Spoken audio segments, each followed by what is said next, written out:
Well, good morning, afternoon, or evening, and welcome to the Australian Ocular Melanoma Alliance Annual Summit. My name is Tim Isaacs, and I'm speaking to you from Perth, Western Australia. And I'm joined from Sydney by Professor Anthony Joshua, who is the chair of AOMA. I'd like to begin by recognising that I'm hosting this webinar from the country of the Whadjuk people of Noongar Burchett. I also acknowledge the traditional owners of the various lands where you all reside today, and the First Nations people present in this webinar. I pay my respect to all elders, past and present, and celebrate the diversity of Aboriginal and Torres Strait Islander people and their cultures and connections to the land and waters. Acknowledge Maori as Tangata Whenua and the Treaty of Waitangi partners in Aotearoa, New Zealand. People from across 18 countries register for this event, which is almost double the number of registrations a year ago. And it makes it the biggest ocular melanoma multidisciplinary meeting in Australia. I'll now hand over to Professor Joshua to formally acknowledge our sponsors for this event. Anthony.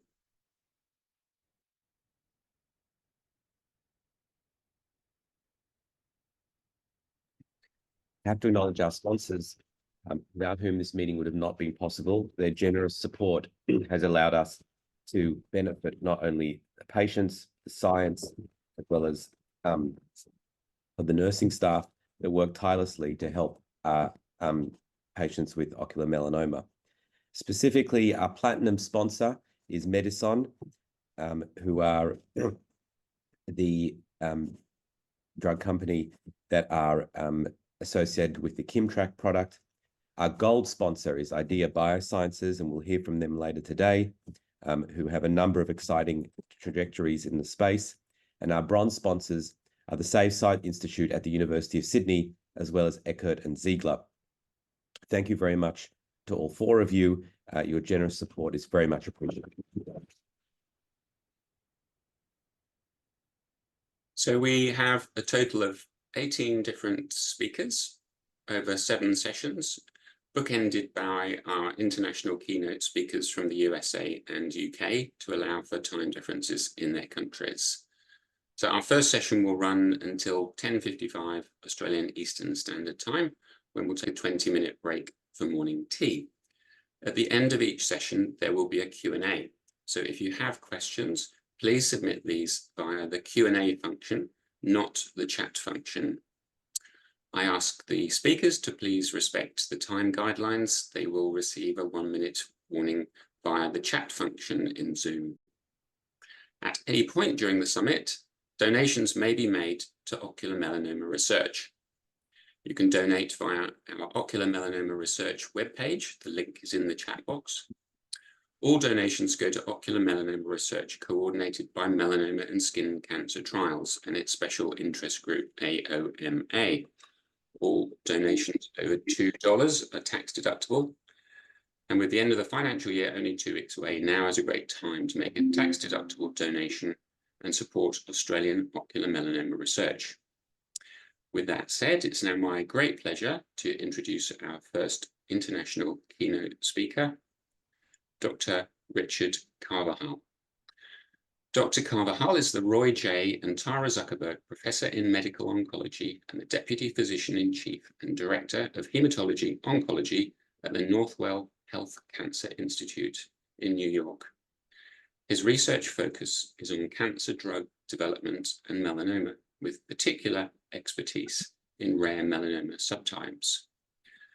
And the title of his talk is Moving Towards Cure, a New Chapter for Patients with Uveal Melanoma. Dr. Carvajal, thank you for joining us. Dr. Isaacs, thank you so much for the very kind introduction. And I'd like to thank Dr. Joshua, Isaacs, and Wong for having me here. This is an important meeting. It's a fantastic meeting. I'm just thrilled to be part of this. So the title I picked for this, I think is fairly bold, but I have to say, I think for many of us who've been working in the field of uveal melanoma, I've never been so optimistic, and I think that's true for a lot of my colleagues. And so I do see this as a new chapter. We've made some significant progress towards improving outcomes for our patients with disease, and I just kind of want to touch on where we are now and where I hope we're going to be in the near future. So here are my disclosures. And I want to start off a little bit of where we've been for cutaneous melanoma. Because as I think everyone here knows, we've made a significant progress in increasing the number of people with this disease we're able to cure. And how do we do that for skin disease? For cutaneous melanoma, with our immunotherapies, with our targeted therapies, we've actually been able to cure a significant proportion of patients with metastatic cutaneous melanoma. This curve on the upper left there is the data from Checkmate 067, where patients with metastatic cutaneous melanoma were randomized to ipilimumab and nivolumab versus ipilimumab. And what you see on the tails of the curves, I hope you can see my cursor there, but the flattening of all of those curves indicate really those proportion of patients who we believe have been cured of their disease. And so now we're on the order of curing 45 to 50% of patients with metastatic cutaneous melanoma, regardless if they have disease in the brain, liver, bones, or whatnot. In cutaneous disease, we've also made significant progress in eliminating what we call micrometastatic disease. We now have a number of effective adjuvant therapies, that is, medicines that we give after surgery, as well as now neoadjuvant therapies, therapies that we give before surgery, then do surgery, and perhaps give more therapy afterwards. And these therapies now significantly decrease the risk of recurrence in the patients that receive those. And this is just a curve from keynote 054, the adjuvant pembrolizumab trial. And for cutaneous melanoma, I think we have perhaps the luxury of knowing what the causative agent is. And in this case, it's UV radiation from the sun.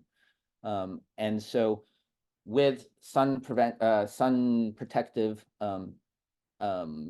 methods like sunscreen, and this is a curve from a huge clinical trial performed in Queensland, which randomized patients to sunscreen or no sunscreen. There was a significant decrease in the number of invasive melanomas for the patients who were using sunscreen. And so we're able to prevent primary cutaneous melanoma. And so the question is, what are the lessons we can learn for uveal melanoma? And so for the purposes of this talk, I want to focus on where we are with the idea of curing patients with metastatic uveal melanoma. And then for the last part of the talk, I'll talk about where we are with eliminating micrometastatic disease. Unfortunately, I think we're really far from figuring out how to prevent uveal melanoma, as at this point, we don't really know even what etiologies are. But in terms of where we are in terms of curing metastatic disease, we've made significant advances in systemic therapy for uveal melanoma, both in the immunotherapy space as well as the targeted therapy space. I know we have talks by Dr. Joshua, who's going to be talking about tebentafusp. Dr. Carlino will be talking about darovasertib, PKC inhibitor, but both of these, I think, are extremely promising agents that will both meaningfully impact outcomes. Tebentafusp, as everyone here knows, is a bispecific soluble TCR therapeutic. It has an affinity-enhanced T-cell receptor fused in anti-CD3, which basically binds to the uveal melanoma cells and then brings in the polyclonal T cells in the area, puts them in proximity, and that's sufficient to lead to cell death. In the targeted therapy approach, we know that the vast majority of uveal melanomas are driven by this pathway called the G-alpha pathway. And if you inhibit protein kinase C with a drug called darovasertib, alone or in combination with c-Met inhibition with crizotinib, we're seeing very promising responses. And so the FDA approved tebentafusp in 2022.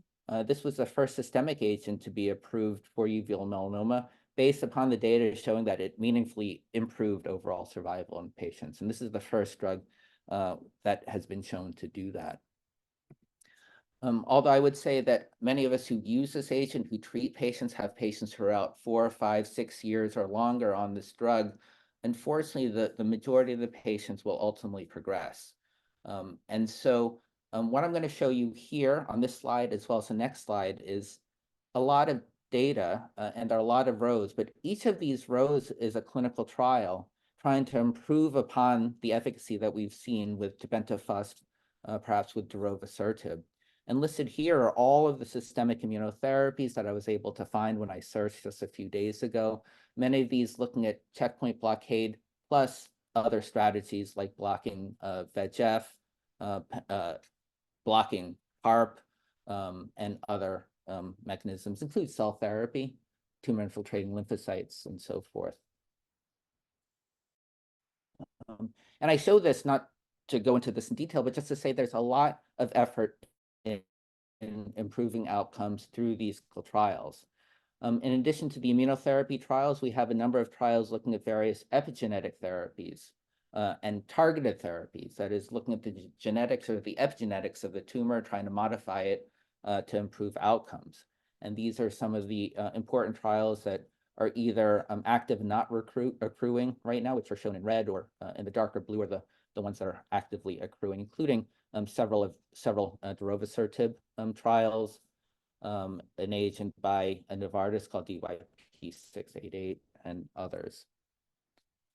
In addition to the advances in systemic therapy, there have also been advances in regional therapies for uveal melanoma, because this is a disease that is so hepatotropic, where the liver is frequently the first site of metastasis and sometimes the only site of involvement. The use of regional therapies in this disease is very common and can be very effective. Dr. Saka will be spending some time talking about regional therapies. But in short, two of the regional therapies that have been studied include something called isolated hepatic perfusion on the left and something called percutaneous hepatic perfusion on the right. Both are kind of variations on a theme where you isolate the liver from the systemic circulation. In the case of IHP, it's a surgical one-time procedure. In the case of PHP, or percutaneous hepatic perfusion, this is done via interventional radiology. It's catheter-based and can be done on a repeated basis. But both of these therapies have been shown to significantly reduce the size of tumor in about 35 to 40% of cases. And the duration of benefit the patients are receiving is very, very long. In the case of percutaneous hepatic perfusion, it's on the order of 14 months or so. And based off of that high response rate and the durability of response, percutaneous hepatic perfusion was approved in the United States in 2023. It's been offered in Europe under the name ChemoSat even before then. Again, a lot of patients do get benefit, some very long-term benefit, but ultimately most patients do experience disease progression. And just like with systemic therapies, there are a number of clinical trials looking at various variations of regional therapies, either alone or in combination with systemic therapy, which hopefully will improve the outcomes that we've seen thus far. And again, Dr. Saka will be talking a little bit more about that. So in terms of curing metastatic disease, I think we still have a ways to go. We do have tebentafusp. We do have percutaneous hepatic perfusion, which gives us at least a baseline from which to develop new trials, and hopefully one of these will end up looking something like Checkmate 067 or better, I hope, where we will start seeing those significant tails of the curves indicating patients who are achieving cure. For the rest of this talk, I want to focus on eliminating micrometastatic disease.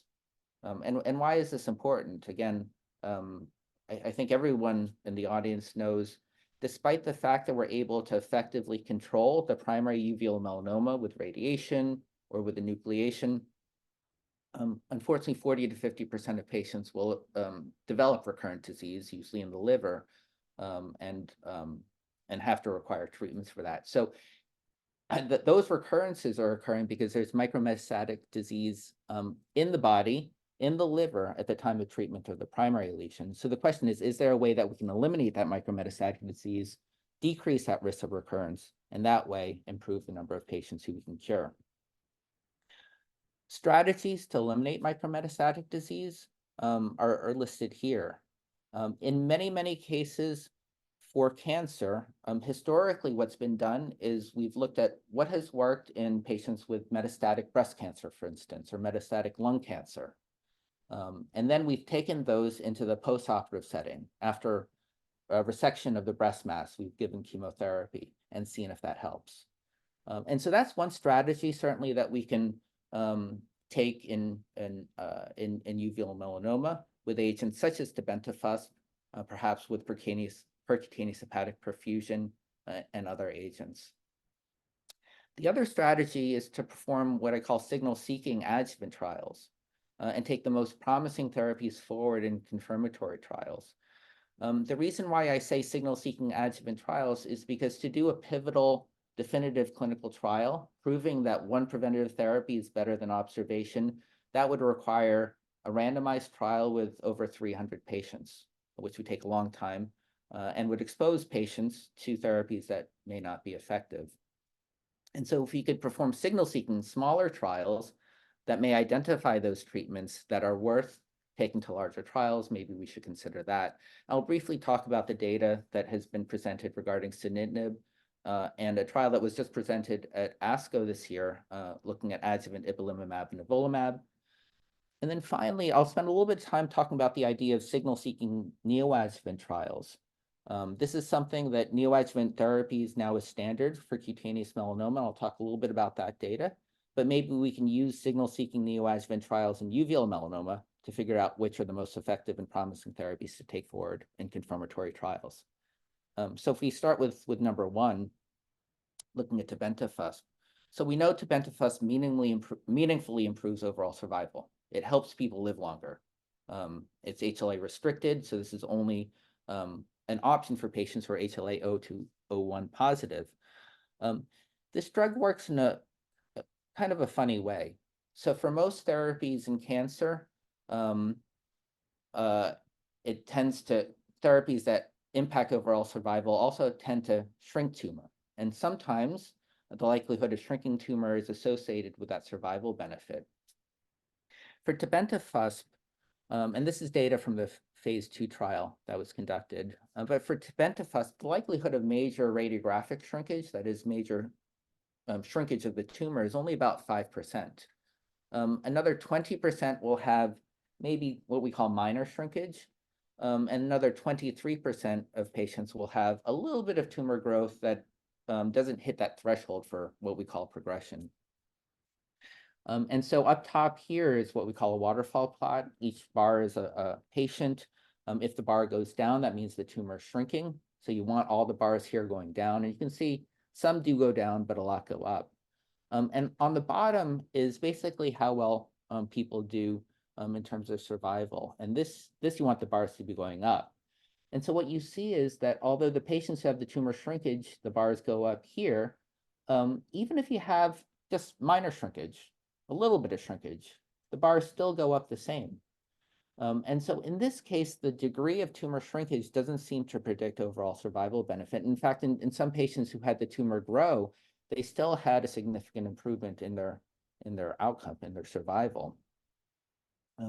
And so it's interesting, there was a little bit of a disconnect then, right? How do we tell which patients are benefiting from this drug if the scans, which tell us are the tumor shrinking or growing, are not so useful? There's going to be a talk later on in the symposium about ctDNA, but on the tebentafusp program, we did collect this circulating tumor DNA, fragments of cancer-derived DNA, and you could look at the patients whose ctDNA cleared, it went away with tebentafusp treatment, and all of those patients did well. And this clearance or decrease in that ctDNA level seemed to correlate really well with, survival, how well patients did long term. And so for Tebi is the first therapy to improve overall survival. ctDNA may serve as a better predictor of treatment outcome than routine imaging studies, but we have to better understand that disconnect. The reason why I show this is Professor Middleton, together with Paul Nathan and Joe Sacco, are conducting this interesting trial called the Tebi MRD trial. And this trial is asking the question, after patients undergo plaque brachytherapy or enucleation, can we follow them and see if they have ctDNA that we can detect? And if they have ctDNA, right, suggesting that there's some disease somewhere in the body, even if we can't see it on the scans, we treat them with tebentafusp and see if we can get rid of that circulating tumor DNA. And so this is an ongoing trial, patients with high-risk disease. are screened with circulating tumor DNA, and if it's detected, then they'll receive tebentafusp for 6 months. And so this will be an interesting trial. It's not really going to answer the adjuvant question that I want to know, which is, does it decrease the risk of radiographic recurrence, and does it increase the likelihood of us curing patients? But I think it's an important step. I'm fortunate to be working with Paul Nathan and Serge Levraz on an EORTC-sponsored clinical trial called the ATOM trial, which will look at the question of adjuvant tebentafusp. And so this is going to be a randomized trial, international, where patients with high-risk uveal melanoma, and high risk is defined by AJCC staging or cytogenetics or other ways.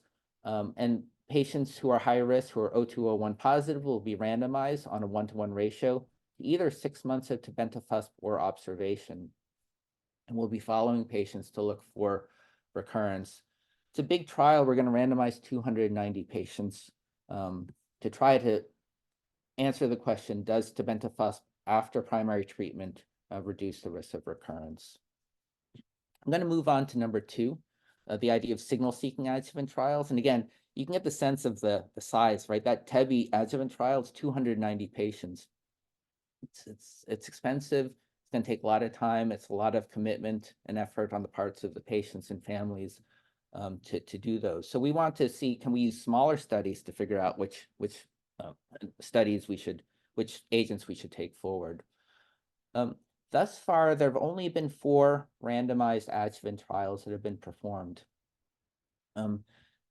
One looked at something called BCG, which is this nonspecific immune activator. Another big one looked at chemotherapy versus observation with dacarbazine, and another one looked at photomustine versus observation. And none of these trials showed any benefit with the active therapy. Many of you have heard about sunitinib. It's a tyrosine kinase inhibitor. It blocks a number of things, including something called KIT. But the Thomas Jefferson group did a non-comparative trial where patients, and I've got a schema, but where patients with high-risk uveal melanoma were randomized either to sunitinib, which is this pill, or valproic acid, which is this other pill that's an HDAC inhibitor. And they took the pills for 6 months, and they were just they were followed. And so this is data that was presented last year. What they wanted to see was, could the active therapy improve the percentage of patients who are alive at 2 years? And the baseline, based on historical controls, was about 70% in their estimates. And so this was the data.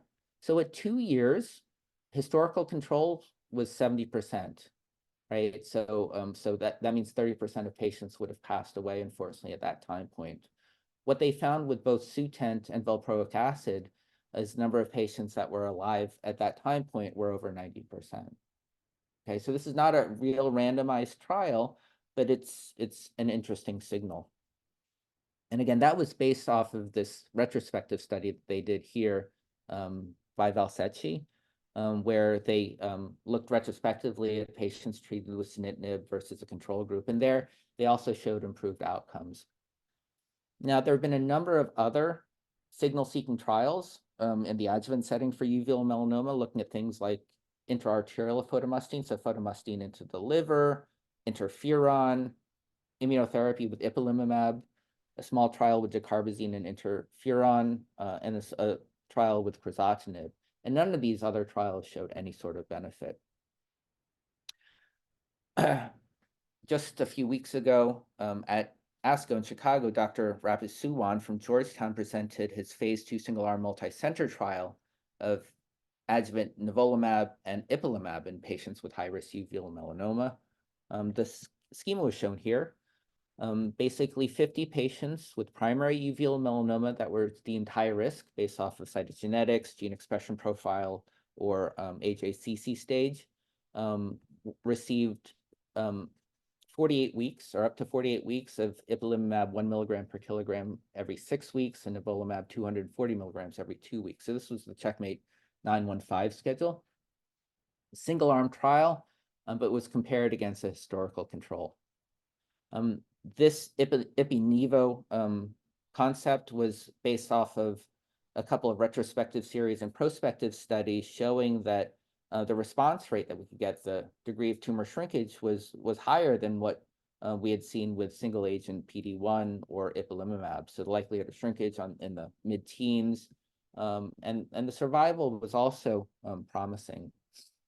And so what Dr. Rapasuan showed was at 3 years, the percentage of patients who did not have distant metastasis was 70%, versus the historical control where the number was 43%. And so this was a significant difference. There was a 48% reduction in the risk of developing distant metastases with ipilimumab and nivolumab compared to this historical control, which I think, again, not definitive, but very interesting. And one of my later slides will talk about kind of the next steps. The last piece that I want to talk about is the idea of signal-seeking neoadjuvant trials. And so this is just, I'm looking at the clock, so I've got a few more minutes.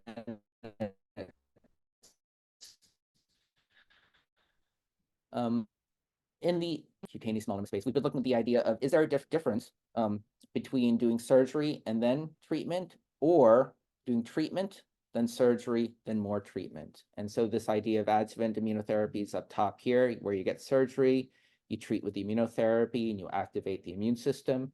In neoadjuvant immunotherapy, you treat while the tumor is in place. It activates the immune system, you resect the tumor, and then maybe you continue the immunotherapy. And in prior studies, neoadjuvant therapy was shown to increase the degree of activation of the immune system. There was increased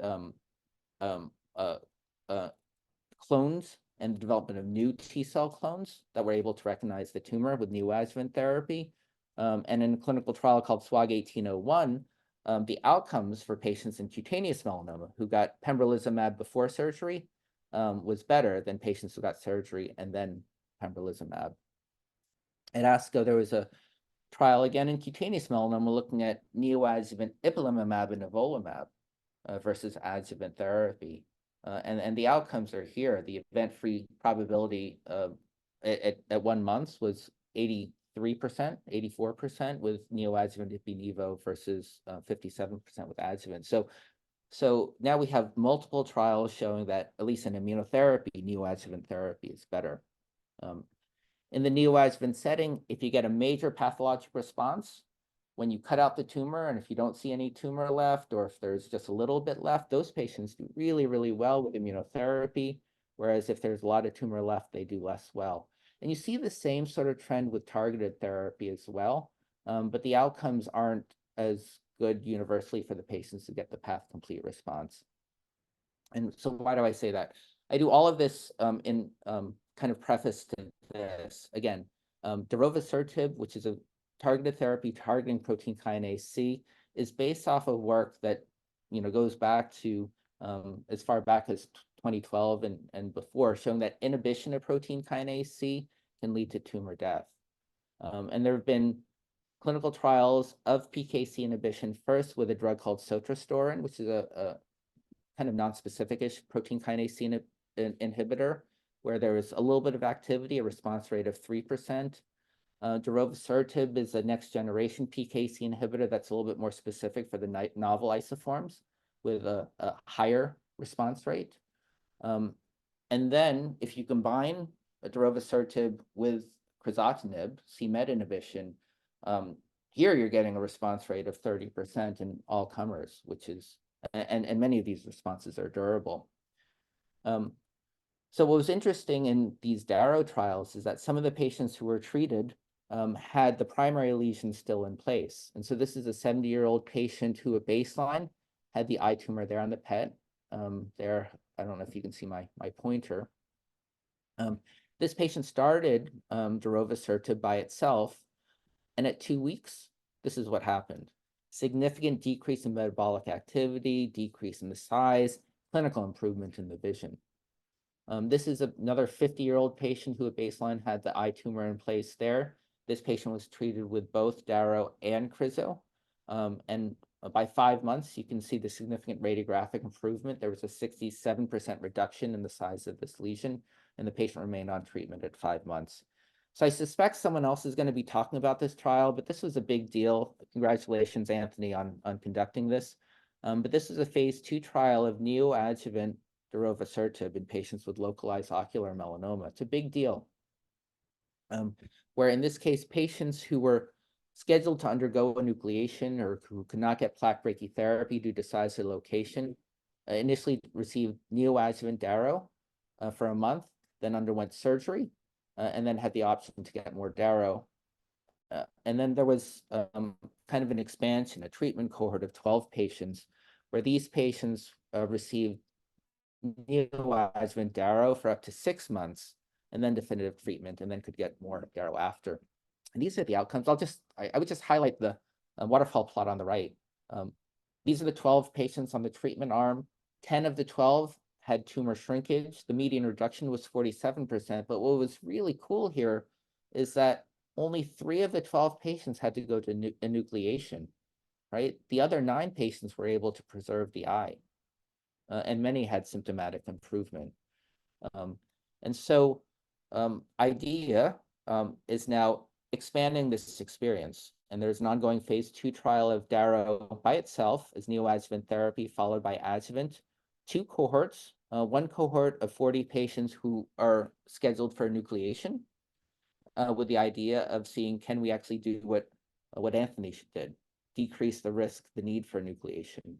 And there's another cohort of patients who are scheduled for brachytherapy to see, can we shrink the tumor, reduce the dose or amount of radiation required, and preserve useful vision. So this trial is ongoing. It's really important.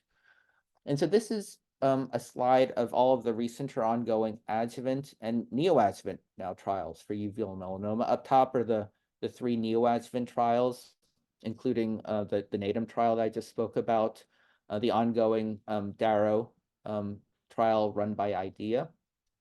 And the team at Jefferson will be beginning a neoadjuvant tebentafusp trial as well. And then in the adjuvant space, we do have the ATOM trial, which is the randomized TEBI versus observation trial, as well as some others here, which I think everyone will have access to this. So this will be for your reference. And so where are we going with this then? So 1 minute, Dr. Carvajal. Thanks, perfect. I only have 2 slides left. So where are we going? So what works in metastatic disease, tried in the adjuvant setting? For TEBI, that's what the ATOM trial is going to do. We're going to evaluate adjuvant TEBI in a randomized trial design. Now, I think there should be significant thought about, should we do PHP in the adjuvant setting? I would say we also have to do a true adjuvant daro or daro-crizo trial, but TBD. In terms of the signal-seeking adjuvant trials, there is no clear development plan for adjuvant Sutent, despite the data that we've presented. But Dr. Rapasuwan is in discussions with the NCI cooperative groups regarding a true randomized adjuvant ipi-nivo trial. And in terms of the neoadjuvant trials, I think we'll see where we go with there will likely be another trial following that up. And then I think discussions regarding a true adjuvant daro with or without crizo trial is really important. And so with that, I just want to close with this slide. I think there's so many people to thank in this field. It's been a true honor to work with everyone who's on this call and others. And I do want to give a special thanks to the patients and caregivers. It is truly a privilege to work with them, and together we are going to continue to improve outcomes. So with that, I'll stop. Thank you. Thank you very much, Dr. Carvajal. If you have any questions for Dr. Carvajal, please could you put them in the Q&A box at the bottom of the Zoom link. We will take questions at the end of the next talk. I'm now going to introduce our second international keynote speaker. Her name is Melody Burchett. She's also joining us from the US. Welcome, Melody. Melody is the founder and president of A Cure in Sight. After being diagnosed with her own ocular melanoma, Melody was frustrated with the resources for patients available to her. So using her background in sales and marketing, she's designed a program to give patients what she felt was missing. The title of Melody's talk is Why Advocacy is Important. Thank you, Melody. Thank you. Hi, I just wanted to talk today about why advocacy is important, because advocacy is more than just talking about ocular melanoma. It's being a part of a community and helping to educate. Advocacy is public support for recommendation of a particular cause or a policy. So that means you're advocating for the group or the cause. In this case, it would be for ocular melanoma in general, which would be to advocate for awareness, but also for the trial, for funding, many different things. Then there's self-advocacy, and with self-advocacy, that you need to advocate for your own self, your own medical care, and to speak out to make sure that your needs are met. So when you're advocating for a cause, that's when a group of people come together. So that's why groups that are working really hard to provide resources, supporting them is a very important thing to be doing. Not only are you taking the resources for your own education, but it works opposite as well. You need to give back to those people who are working so hard to make the changes. And change can only happen if we make an effort, but everybody has to make that effort. So when we're talking about ocular melanoma being a really, really rare disease, the only way that we are going to move forward is by everybody coming together and working hard to support the organizations, to support the researchers, to support the physicians. We just really need to make sure that everybody is being supported so that we can hopefully one day say that we have a cure. Come together and really show your ocular melanoma self and be proud. Don't sit at home and hide from it, because when we come together and we meet other patients, we all do better. It has been proven for our mental health that when we connect with other patients, that our own mental health is better as well.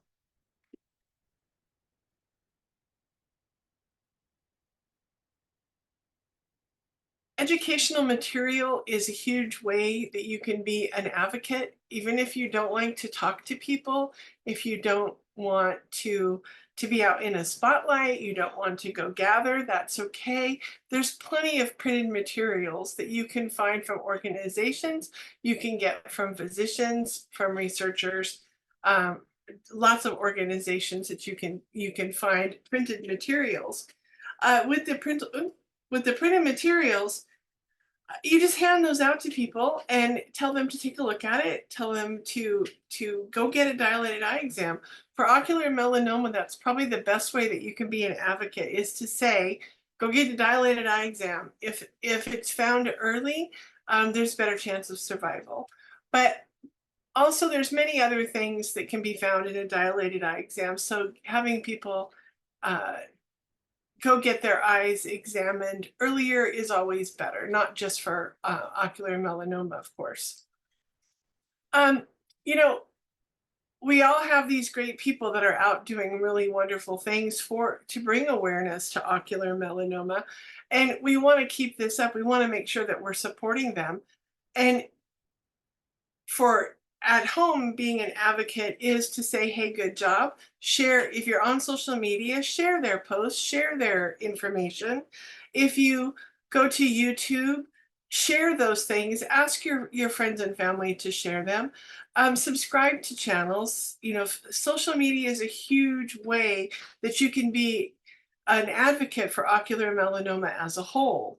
And the more that you do these things and you participate in Eye Patch Day or in a function, you create a fundraiser, you just produce a video, show photos of yourself, all of that helps to really forward the cause and be a great advocate for ocular melanoma. Telling your story, that is huge. And I know a lot of us don't like to talk about it. We don't like to tell our stories. And I really am one of those. So I feel the pain of that. But we've got some really great people out there that are telling their stories, and they're not hiding from the spotlight, if you will.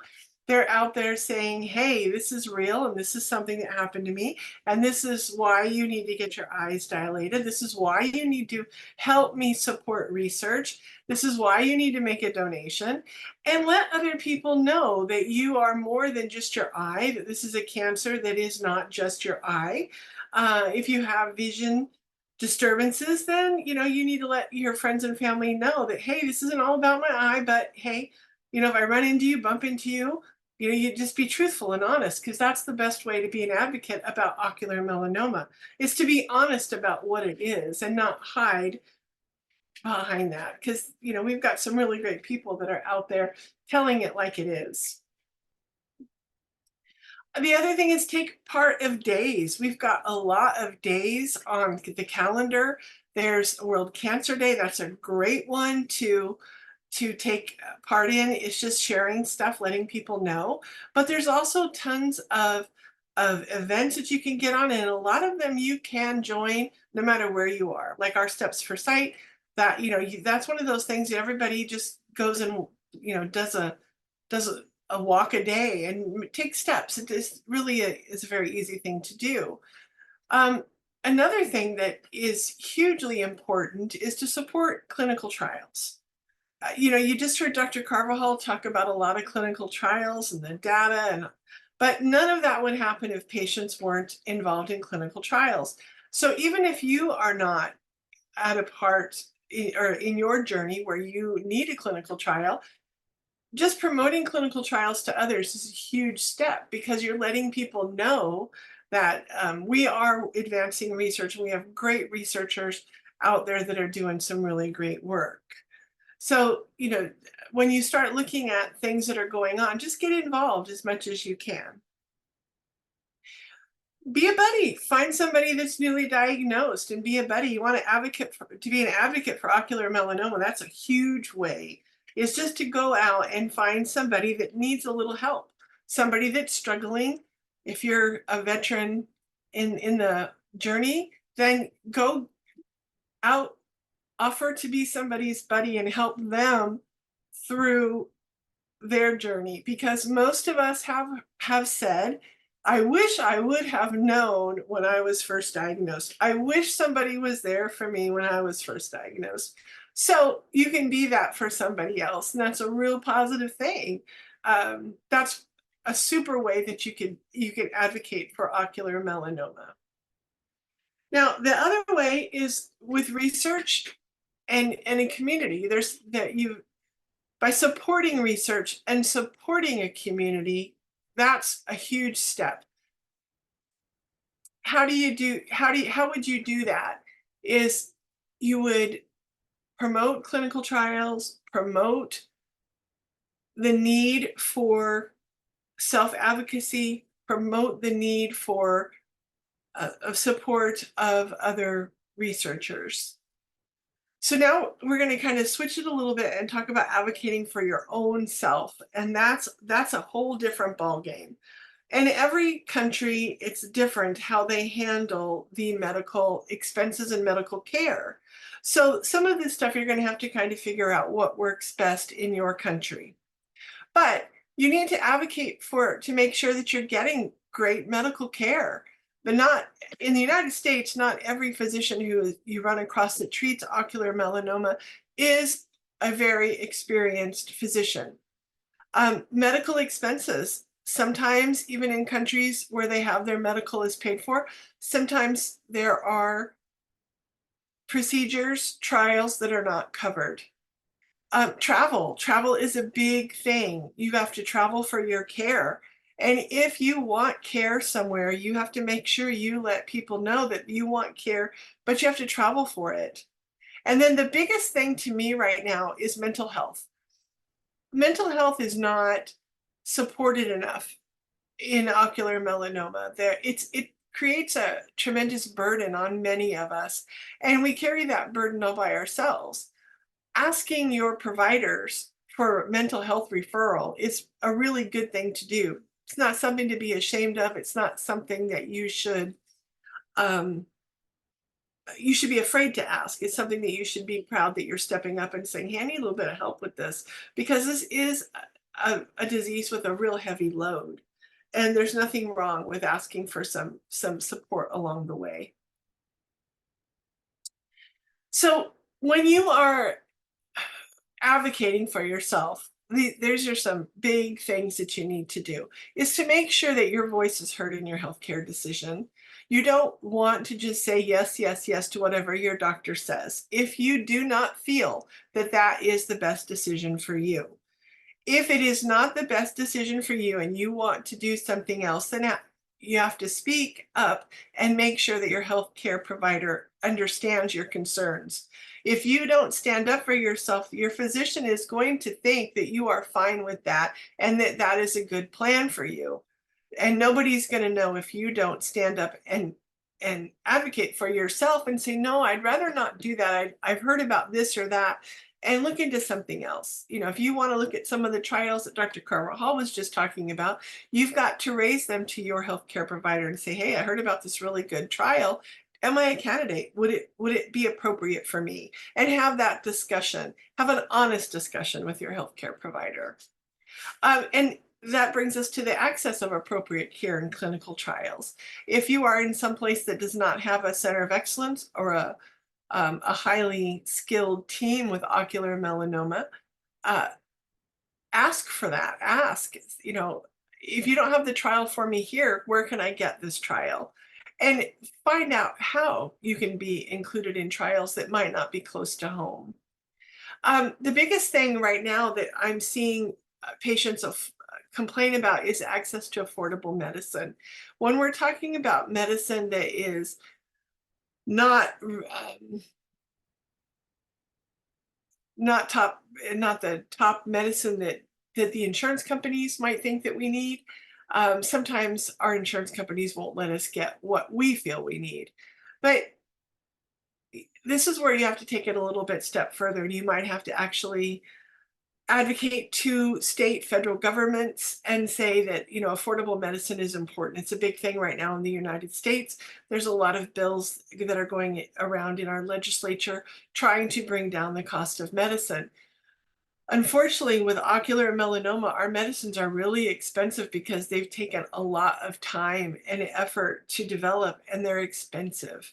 They're expensive to manufacture, they're expensive to ship.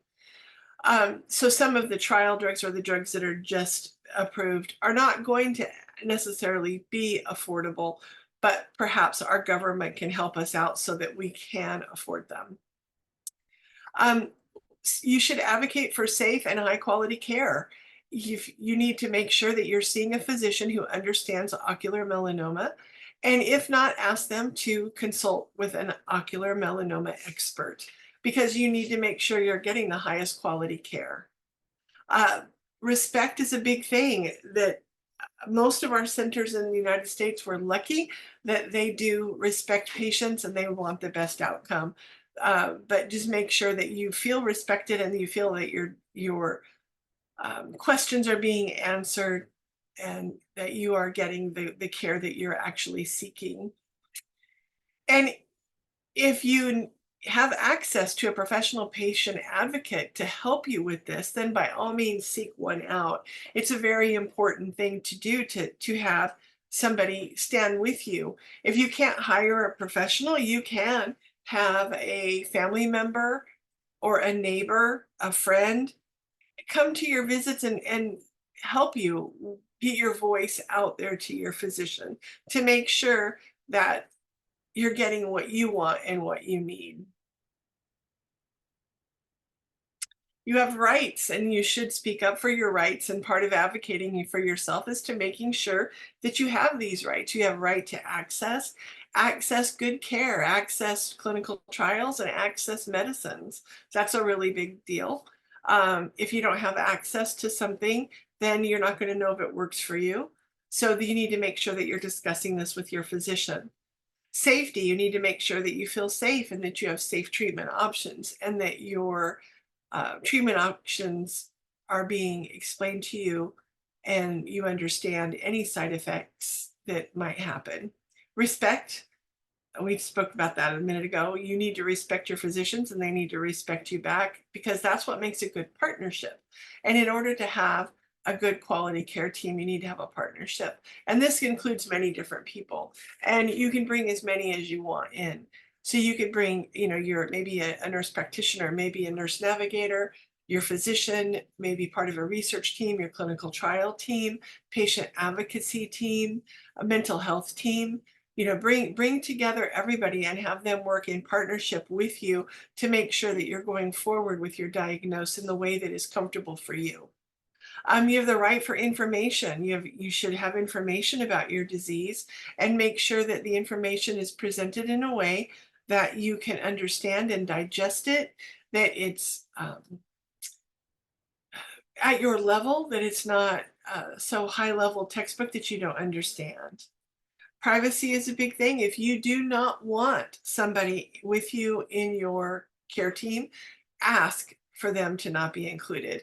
If you have a meddling friend or family member and you would rather they not be involved in your care, you have a right to privacy and you can ask for them to be excluded. You have a right to make sure that all of your data is private.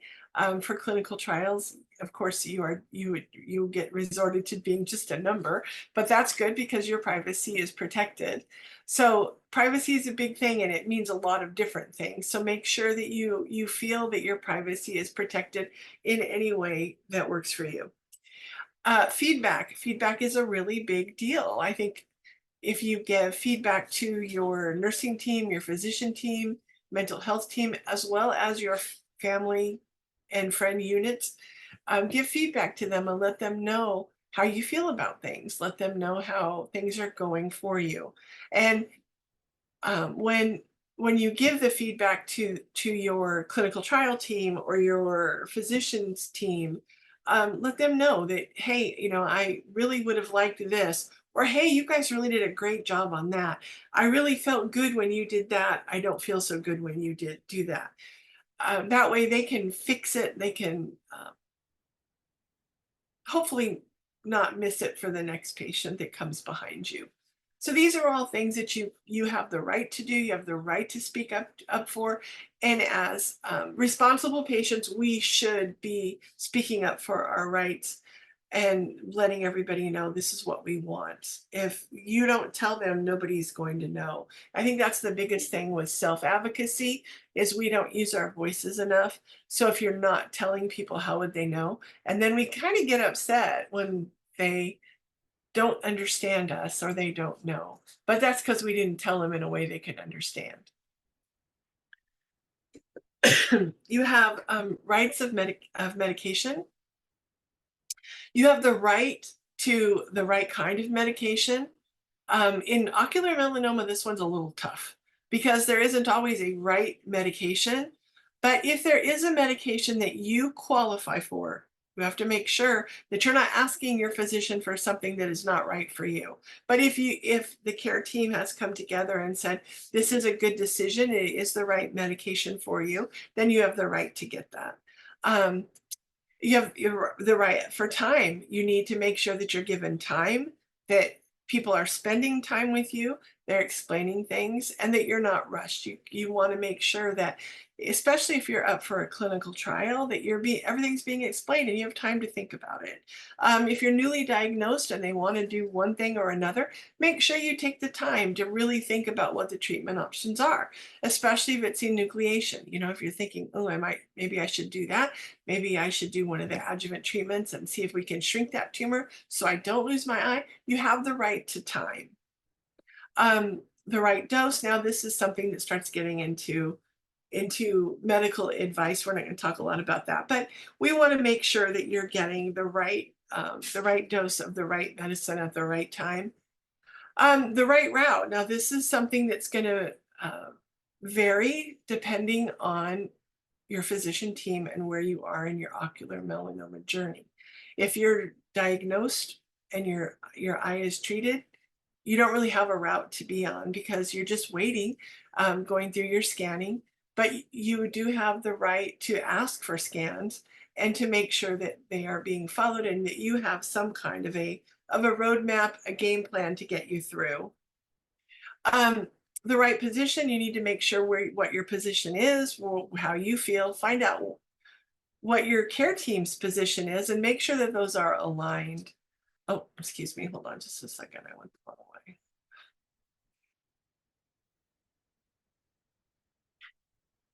There we go.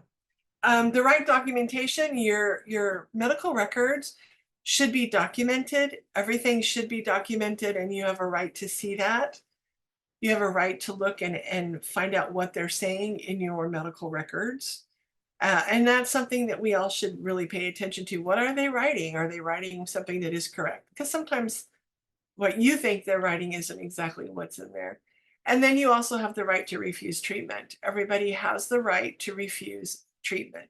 It might not be in your best interest, but you have that right. So make sure it's very well educated. Make sure that you understand the ramifications if you refuse.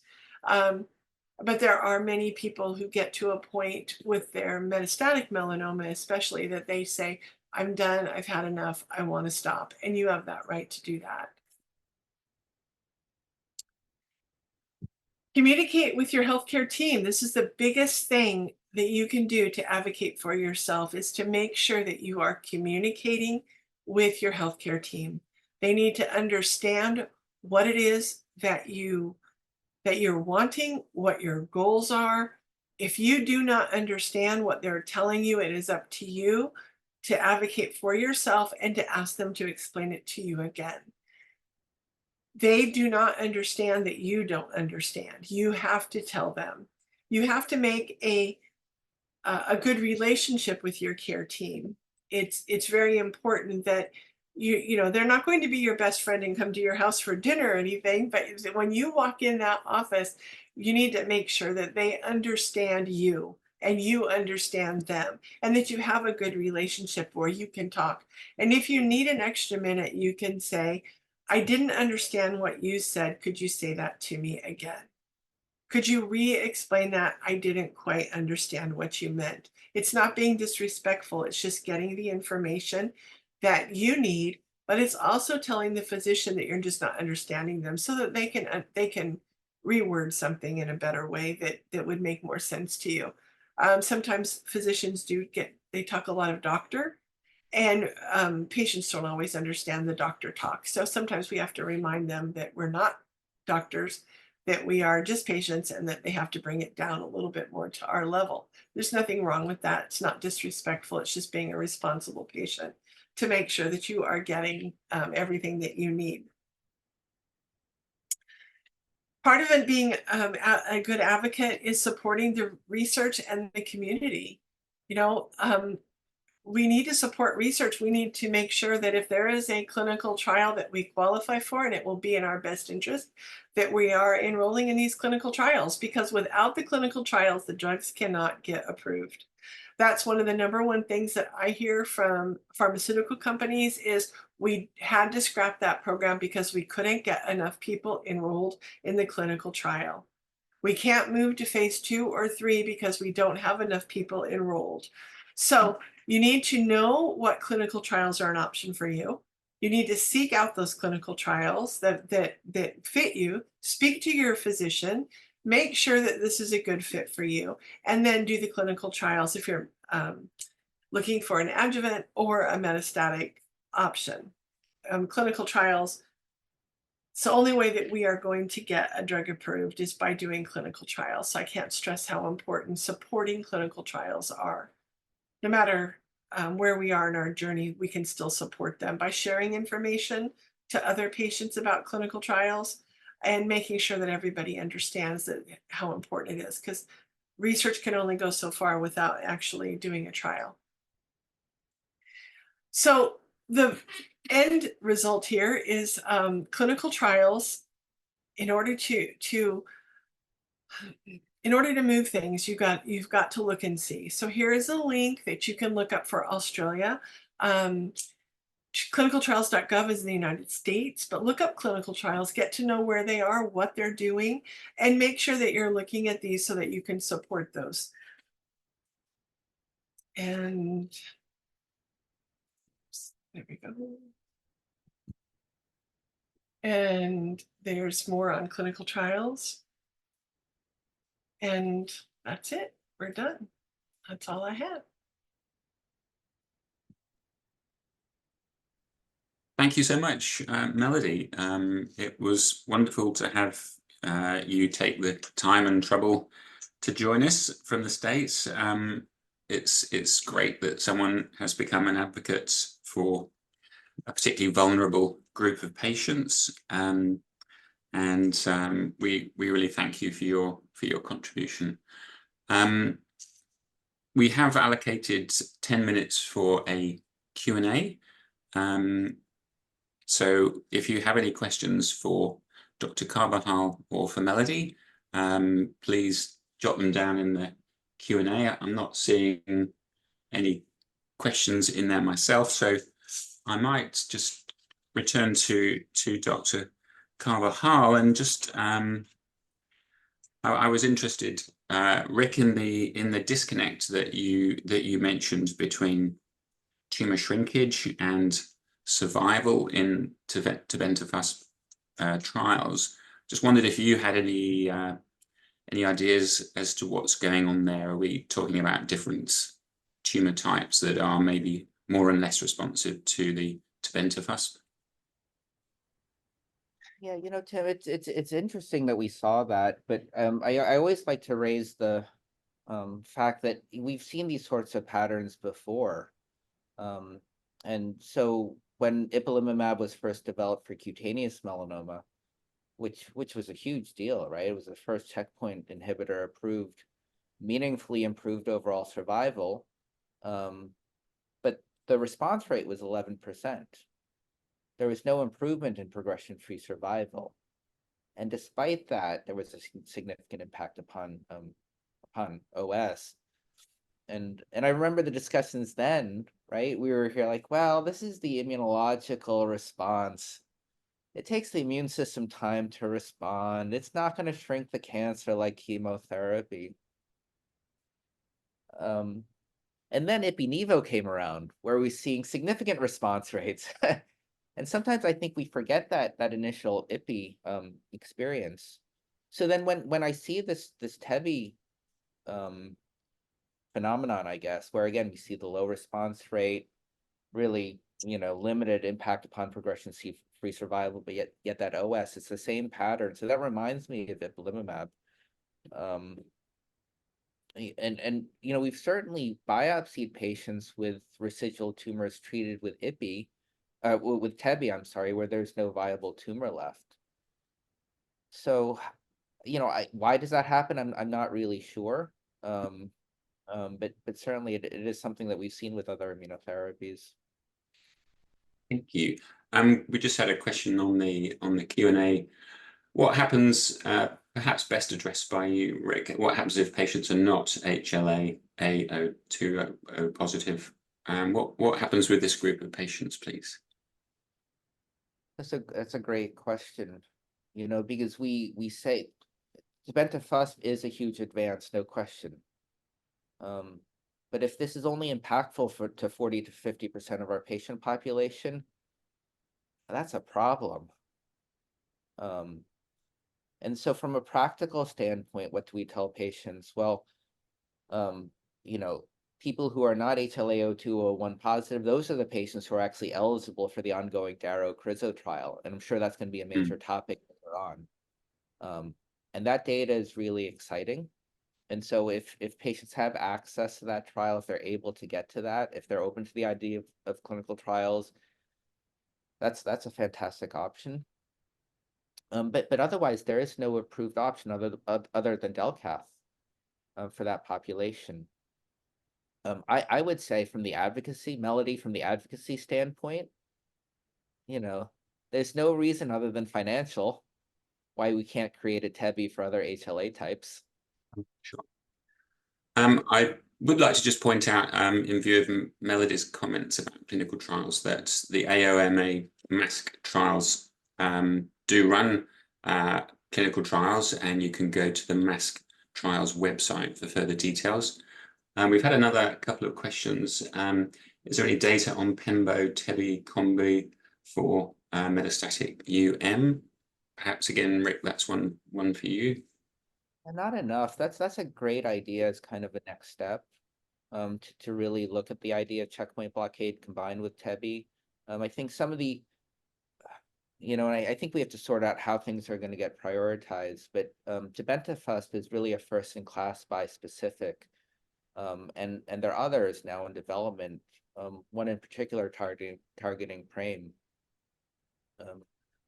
So I think that idea has to be pursued. Pembro Tebi, Ipi-Nivo Tebi, definitely has to be pursued and evaluated further, though. Sure.